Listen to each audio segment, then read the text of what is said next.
নমস্কার দর্শক বন্ধুরা।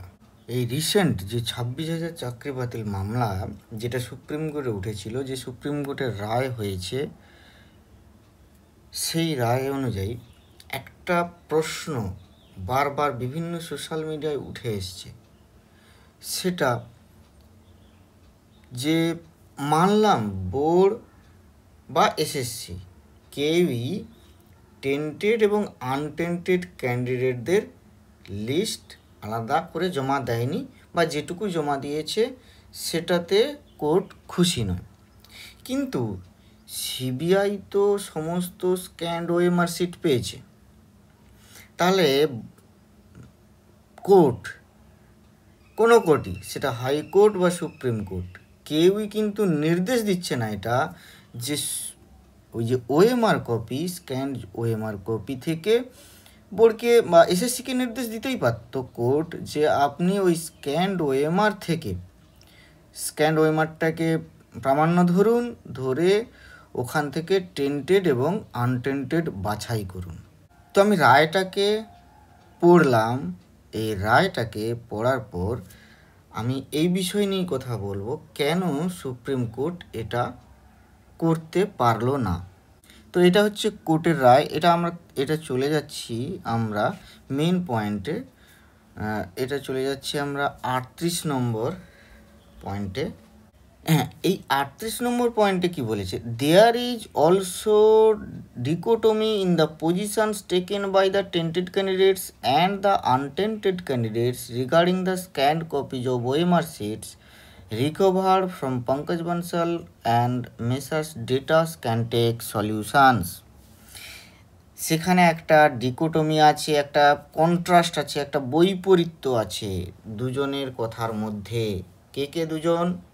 না, টেন্টেড ক্যান্ডিডেটস এবং আনটেন্টেড ক্যান্ডিডেটস। মানে টেন্টেড ক্যান্ডিডেটস আসলে এই যে ওএমআরগুলো গিয়েছিল না, সেই ওএমআরগুলো বেরিয়ে যাওয়ার পরেই যত সমস্যা হয়েছে।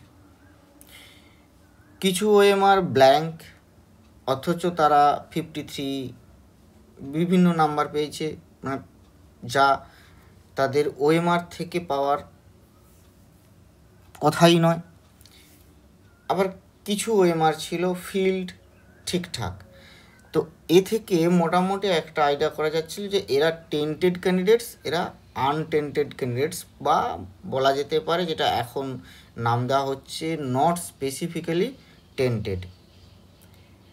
তো এই যে টেন্টেড ক্যান্ডিডেটস এবং আনটেন্টেড ক্যান্ডিডেটস দু ধরনের কথা বলছে।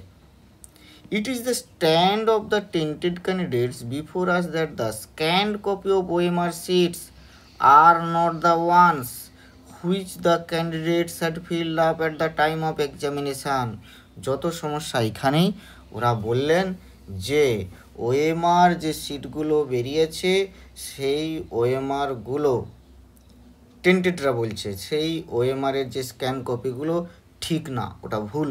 ওখানে আমরা যা পরীক্ষায় লিখেছিলাম, যা করেছিলাম, সেগুলোকে তোড়মোড় করে হচ্ছে গিয়ে করা হয়েছে, বা যাই হোক, ওগুলো আমাদের নয়। তাই আমাদেরকে টেন্টেড বলে বিবেচনা করা যাবে না। দেখুন কাণ্ড। এইবার আনটেন্টেড ক্যান্ডিডেটস বলছে কি না, ওই যে ওএমআর শিটগুলো, ওইগুলোই অরিজিনাল শিট যা আমরা তখন ফিল করেছিলাম। ঘটনা এখানেই লুকিয়ে আছে। সুপ্রিম কোর্ট কিভাবে প্রমাণ করবে, বা সিবিআইকে দিয়ে কিভাবে প্রমাণ করাবে যে এইটি সঠিক?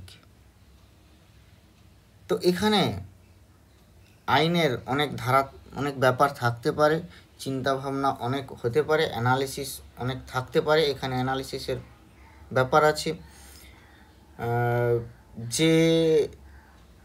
যেহেতু কোনো জিনিস, কোনো ঘটনা, সেটা সত্য কি না তারও তো বিচার করা যায়। মানে আমি বলতে চাইছি, সিবিআইয়ের যে স্ক্যান কপিটা, সেই স্ক্যান কপিটাতে কোনো তোড়মোড় করা হয়নি, কোনো ছেড়ছাড় করা হয়নি।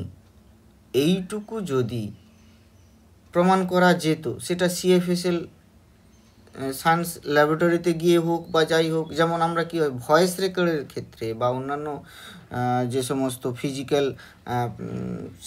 আছে, যা এভিডেন্স আছে, সেই এভিডেন্সকে আমরা কি করি, যে তাকে প্রমাণ করি সায়েন্স ল্যাবরেটরিতে নিয়ে গিয়ে, যেটা প্রমাণ করা হয় যে এটা সঠিক। তা সেরকমই যদি প্রমাণ করা হতো এবং সেই প্রমাণের সাপেক্ষে শুধু টেন্টেডদের কথা ভাবলাম, আনটেন্টেডদের কথা ভাবলাম, ওরা যা বলছে তা শুনলাম, দুজনে আলাদা আলাদা বলছে তাই বলে এরকম করে দিলাম, এই ব্যাপারটার জায়গায় না গিয়ে যদি এরকম করা যেত কি না, সেটাও একটা প্রশ্নের মুখে আজ দাঁড়িয়েছিল।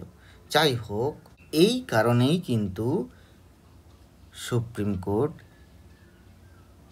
ওএমআরের স্ক্যান কপিকে আর প্রাধান্য দেয়নি।